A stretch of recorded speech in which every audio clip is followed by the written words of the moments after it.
बेचे आइल बने गौआ सहरिया, ले लो बड़े बड़े बाटे हो करिया।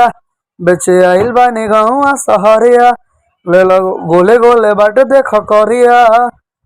ताजा अंगूर ले लो ताजा अंगूर, ताजा अंगूर ले लो ताजा अंगूर, ले लो ये भौजी ताजा अंगूर। ताजा अंगूर ले लो ताजा अंगूर, खट्टा मीठा देखा बाटे ले लो अंगूर। ताजा अंगूर ले लो ताजा अंगूर, खट्टा मीठा ले लो भौजी ताजा अंगूर। ताजा अंगूर ले लो ताजा अंगूर, ताजा अंगूर ले लो ताजा अंगूर, खट्टा मीठा ले लो भौजी ताजा अंगूर।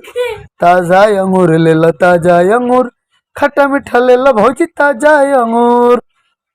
बेचे आइल बानी गौआ सहरिया, देख बाटे गोले गोले बाटे करिया।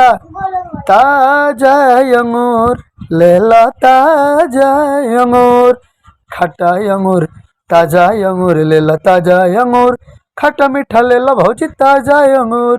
ताजा अंगूर ले लो ताजा अंगूर, खट्टा मीठा ले लो भौजी ताजा अंगूर। ताजा अंगूर।